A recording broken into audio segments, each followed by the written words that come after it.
Good evening, everyone, and welcome back to another episode of What's Your Story? So tonight we have the pleasure of sitting down with Kingsley Gallup. Kingsley is the owner and editor of the Tourist and Town magazine and newspaper. So welcome, Kingsley. We are so happy to have you here today. Thank you. It's good to be here. Thanks for asking. And, there's a lot of people that want to know your story. So that's why you're in the hot seat tonight. But first, we usually start our conversation off with where you grew up, sort of that piece of your life that none of us know about, maybe. Yes, okay. Well, I grew up in just outside of Princeton, New Jersey. Grew up on a farm, a small sort of gentleman's farm, if you will, but in the country. Yeah. In Blouenburg, New Jersey, and it was a great, rustic, wonderful, simple, outdoorsy life, childhood. Nice. Yep. So what was on the farm? Vegetables, animals? Crops of soybeans and corn and things like that, and horses and chickens in the early years, and I believe cows early on. That's a dim memory. In the later years, there was a donkey and some peacocks. Oh, and wow, cool. Sort of an eclectic assortment. Yeah. How fun. Mm-hmm. And where did you go to school? So I went to day school in Princeton until high school. I went to boarding school in upstate New York. Yeah. And then for college, I ended up at the University of Richmond in Virginia. Oh, nice. And what did you study there? Criminal justice. Whoa. Which is very different from what you do today. Well, it is. I had a little trouble making up my mind, frankly. And I realized that it was the psychology. There were a few areas of study that really lit me up. Psychology, sociology, and political science. And you throw all those together and you end up with a criminal justice degree. But I also had my sights set on joining the FBI, which is something I really wanted to do in my early years. Yeah. And then I ended up going to work for an attorney for a number of years, and was looking at going in the direction of the law. Yeah. And ended up not. Well, so as far as working for an attorney, did you do criminal work there, or no? Actually, not. But I wanted to get my feet wet just in the legal profession. Mm-hmm. So I was working in an office that did corporate law and some estate and probate work, and also immigration law. Wow. And it was interesting, and I learned a lot, but little by little pieces started coming together that sent me in a mental health direction rather than in the direction of the law. Yeah. So did you pursue that later? Yes. So after doing sort of paralegal work for a while, I ended up working for the American Red Cross. Wow. And that was really the first of the 3 substantial careers I've had so far. But I ended up working for the American Red Cross of Massachusetts Bay, and I was living in Boston and then ultimately in Marblehead, Massachusetts. And I worked for them and did a lot of crisis intervention work. I was on the national disaster team. Wow. And would get sent out to disasters and do sort of interface with folks, experiencing the aftermath of various disasters, natural disasters. Yeah. And I also worked in the HIV and AIDS field within the American Red Cross for a while, and ultimately ended up a regional director for the Red Cross. Wow, how wonderful. Where were you sent, if you were sent Anywhere that you remember, like? The biggest assignment was Oklahoma City. Oh, okay. And that was I fumble for the year very often, but I'm going to say that was probably early 90s. Yep. Early 90s, somewhere in there. Yep. And it was after their first, they have had a series in the last decade or 20 years, I would say, of really substantial tornadoes. Yep. But this was after that first major F5 tornado that cut just diagonally through Oklahoma City. And I was there for 3 weeks. So as far as like crisis goes, like how are you trained to go to an area and talk to people who have lost everything? I mean, that must just be very, very difficult. Yes. I can't imagine. Yes, it was very difficult, and I think that the American Red Cross did a wonderful job of reminding us that we're not there as clinicians. Right. We're not there really to be people's counselors or therapists per se. Yeah. We're there to do what we know how to do. Okay. And to lend a hand, to give the services we're able to give, and to listen. And just to listen, just to give people a shoulder to lean on or an ear to be heard. Yeah. And not a lot more. And that's a heck of a lot. Right. I mean, that's really, Yeah. what do they say? One of the greatest human needs is simply to be heard. Yeah. And so it was really in those years working for the American Red Cross that showed me I want to go into mental health. And I ended up getting my master's. Wow. And that became career number 2. Oh, wow. And then? and then, yes. So I was in the mental health field for many years, and I had a private practice as a counselor, and I worked in rehab, inpatient private treatment, in a treatment setting out in Arizona, working predominantly with addiction, but also other affective disorders, depression, anxiety, trauma issues. So I did that for many years, and it was right around hitting 50 where I said, okay, I'm getting a little, I don't know, it's time for a change, I should say. Okay. And I never want to give my clients, counseling clients, anything less than my all. And I just think that as counselors, we owe it to the people we serve to know when it's time to make a change. Yeah. I think maybe becoming a mom, which I did later in life, I had my first child at 40, and so becoming a mom later and wanting to be able to give emotionally to them. I just wasn't able to do counseling full time the way I wanted to anymore. And that's totally understandable. Yeah. So how did you get to this area? To Kennebunkport. I got to this area because my kid's father was living in Kennebunkport and I in Marblehead, Massachusetts when we met. And we dated for many years, and we moved out west, and we married out west, and we had our kids out west. And I just had fallen in love with this area. Yeah. I came back east when my father took ill. I had lost my mom not long prior, and my dad took ill, and I moved in with him in New Jersey. And after he passed and all the estate stuff was wrapping up, I had kind of fallen back in love with New England. And I love this area. And it's where I wanted to raise my kids. Well, we are so glad you are here. Thank you. We get a lot of benefit out of what you do now. So how did it come to be that this beautiful newspaper and magazine fall in your lap? Yeah. We know it didn't, but, but you were so good at it. Well, oh boy, I mean, you're kind. I'm imperfect at it, but I put a lot of heart into it. You know, that's what I can say. I love it, and I just hope that there's heart in it.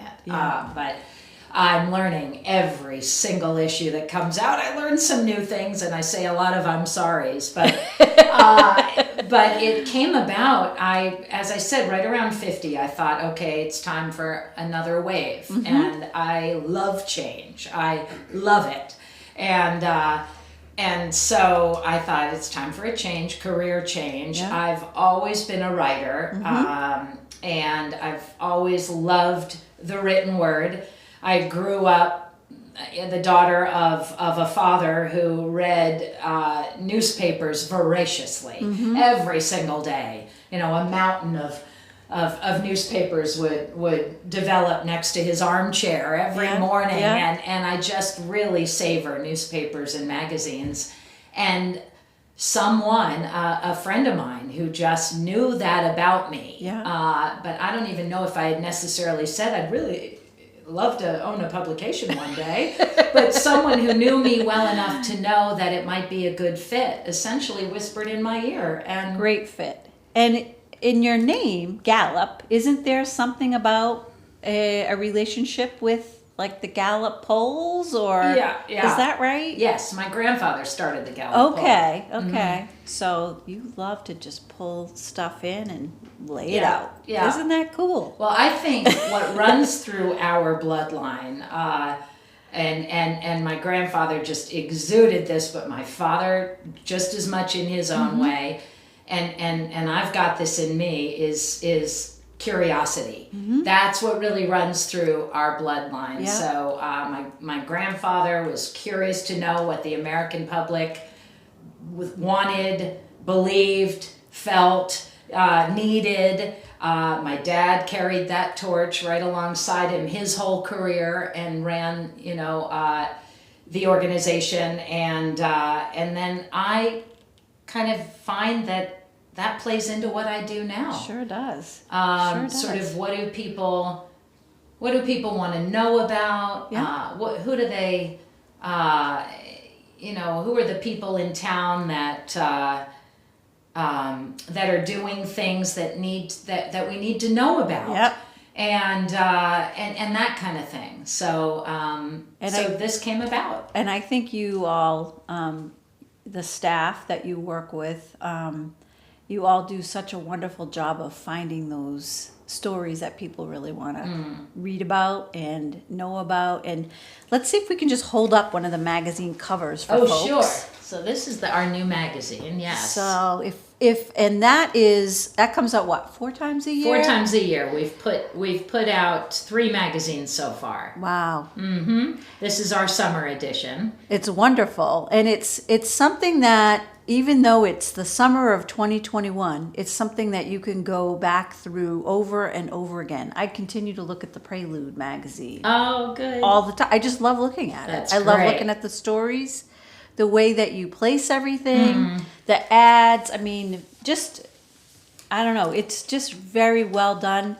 It is not a small town publication at all. Has a small town feel to it, but it really is. It's out there. It's wonderful. Well, thank you. How do you pick that must be really hard. And for those of us who are, oh my gosh, I forgot to send you this thing that's going on next week. Can you get it into the paper, or can you get it into the magazine? How do you do with us? Folks that are unorganized. Oh gosh. I think we're all just doing the best we can, and we can't cover it all. I'd love to say we do. I'd love to say it's one-stop shopping for everything going on in all of South Coastal Maine. But, and so just the same way folks don't always, remember to tell us about their own events, we can't always get everything in. And then sometimes, and then errors happen and oversights happen. It's just part of the deal. But I like to say that that's sort of part of our charm, is that we're human. We're human. We're human. I'm the first to say that. And we're organic, and we're learning and growing. And I have an incredible team. I mean, the writers who write for the newspaper and the magazine, they come to me with their story ideas. They are the ones who are out there and just have their fingers on the pulse of things.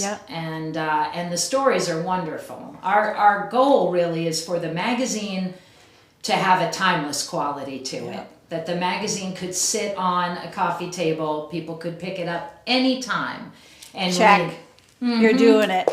And the newspaper is a little more time sensitive. What's going on, what's the latest fundraiser happening, and things like that.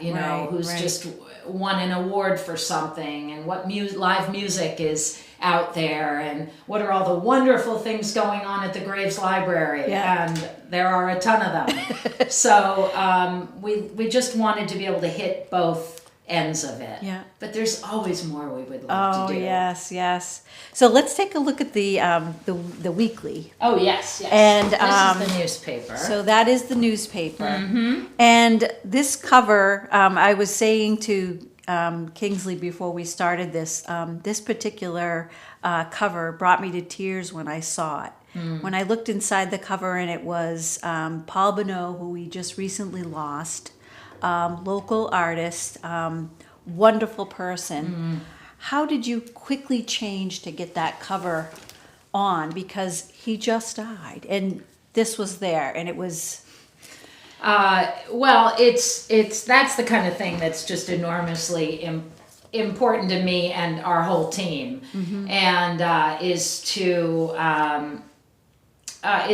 just to honor members of our community in whatever way we can. And there were different plans for the cover, but the minute I heard that news, it was just the right thing to do, and he was such a tremendous artist. Yes, he was. And we were already planning on putting him on another cover. We had him on a cover several years back.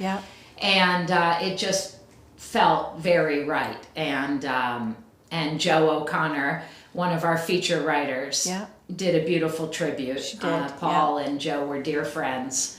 So it's just one of those things that we were able to do, because everything does happen very last minute at the newspaper. It really does. I can swap out a cover 2 days before press, and everything else gets laid out.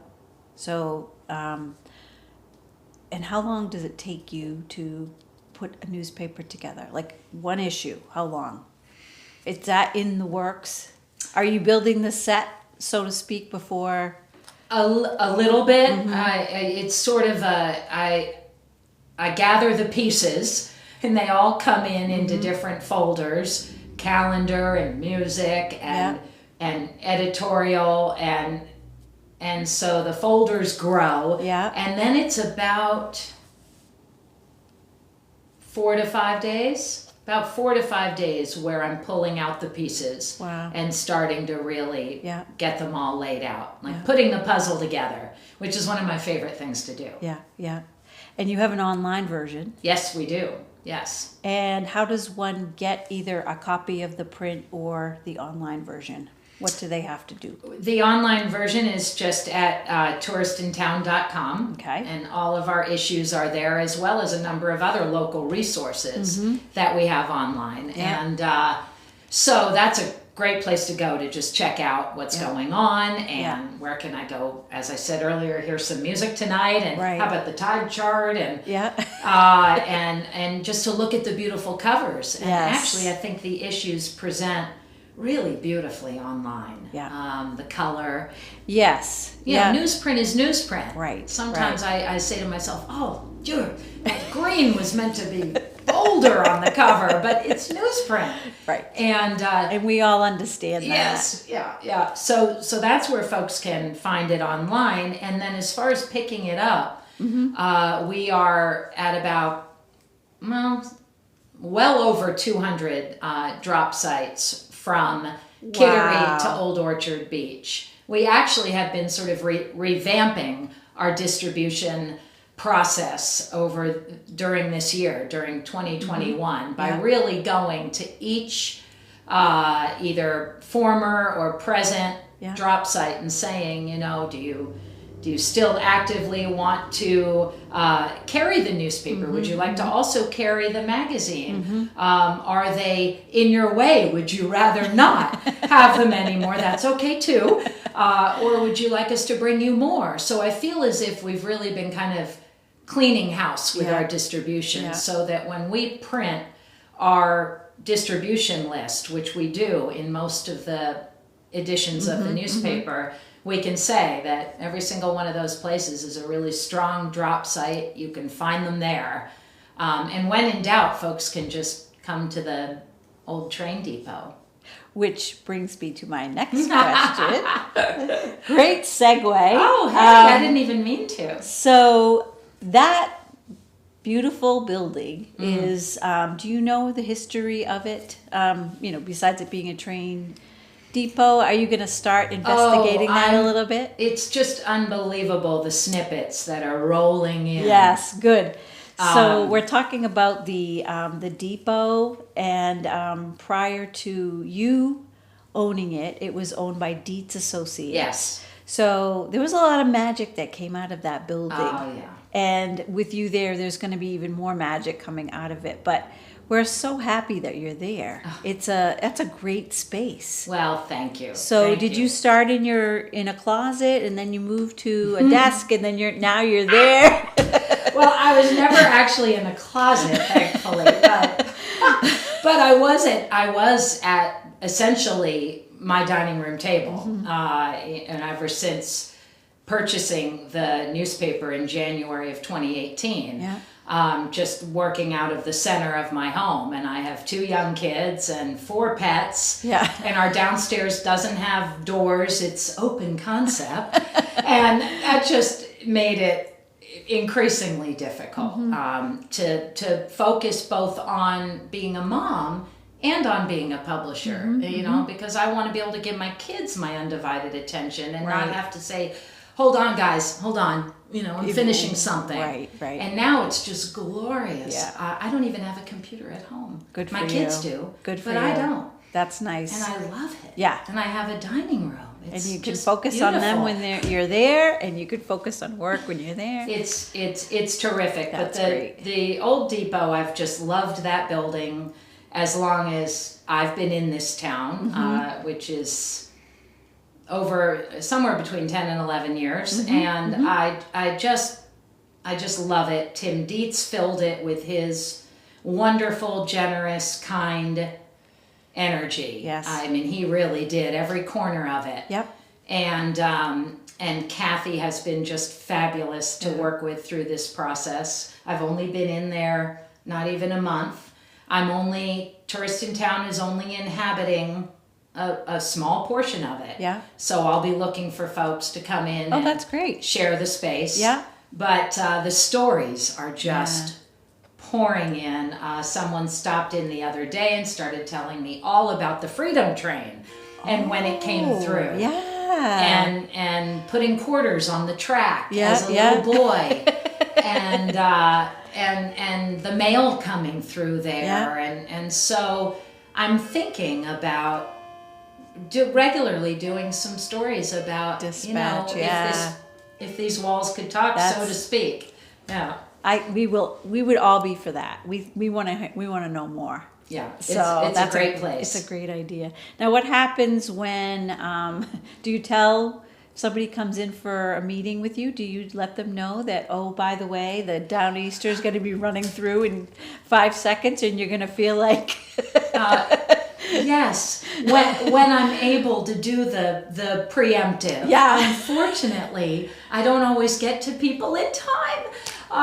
There was luckily it passes quickly. It does, yes, but the freight train takes a long time and rumbles through. The Downeaster's like a shot, but if you're not prepared, it's alarming. I really felt for this fella that came to service the air conditioning unit, and the unit happens to be on the track side outside of the building, and I was on a phone call, and I heard him go out. And I heard the train start coming. And I thought he doesn't have any idea, because when he walked in, I heard him say something to the effect of, "Oh yeah, this used to be a train station or something." And I thought, "Oh," and I heard it starting to rumble down the track. I put the phone down, and it was virtually slow motion as I went to try to prepare him, and I didn't get there in time, and it horrified him. Ooh. So I try to tell people, but Yeah. I'm like a kid when it goes by. Yeah. I love it. I would be too. Yeah. So, and you gotta kind of hold things down. It's really not that bad. It doesn't shake too much. It does but it's not. just that sound of productivity, or Absolutely. things moving. So Yeah. Well, trains are just wonderful. Yeah. I've always had a fascination with trains, and it's neat. I just feel like a little bit of history just visits me every, I don't know, 10 times a day maybe. Yeah. Going It was by. meant to be. That is wonderful. It's great. So at the end of our interviews, we have a little piece that's called the rapid fire questions. Oh. So we would like to have just a one word. Some of it's biased, some of it isn't. What is your favorite color? Purple. Purple. Favorite book? Oh. Catcher in the Rye. Okay. Favorite vacation spot? And it doesn't have to be, it can be anywhere in the world. That's going to be Ireland. Okay. Favorite restaurant? Again, anywhere in the world. That's good. I know I'm not succeeding at the rapid part of it. That's but, okay. I would say probably the Annex. I don't know if it's still there. Princeton, New Jersey, kind of basement level. Red leather, bench seats, Italian food. Oh, cool. Yeah. Favorite cocktail?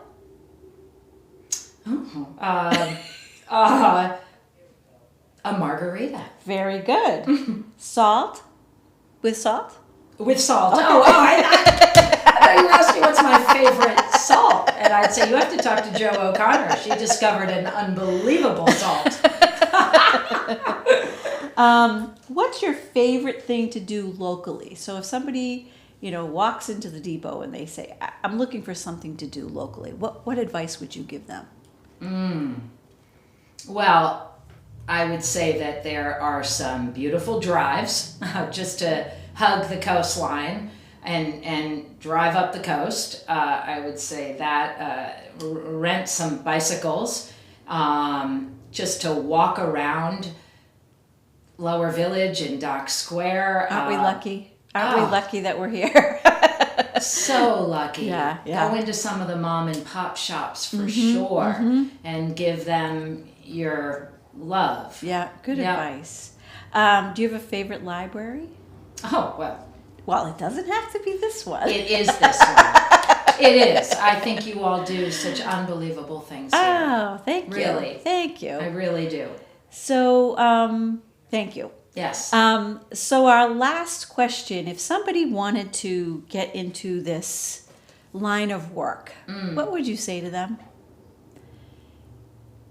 I would say, first I would say, go for it. It's awesome. But I would say, I would say if you have a natural sense of curiosity, if people interest you, if you're someone who really believes that everyone has a story to tell, every business has a story to tell, every town has many stories to tell, then it's a great line of business to get into, and be prepared for one heck of a learning curve. But you do it so well. Really, we all enjoy what's going to be next week's cover, and we anticipate this coming to our bench every single week. People come and pick it up. They love it. They love you. So thank you for everything that you do. Oh my gosh. And the stories that you tell. So wow. Anyway, it's an honor. No, truly, it's an honor. I'm just I'm just a conduit. But thank you. A really excellent conduit. So You're kind. Kingsley, thank you so much for being with us Thank tonight, you. and we look forward to many more issues of Tourists in Town and in the magazine. So we wish you well. Thank you. Good luck at the train station. Thank you. So Thank you. Thank you for joining us for another episode, and we will see you next time.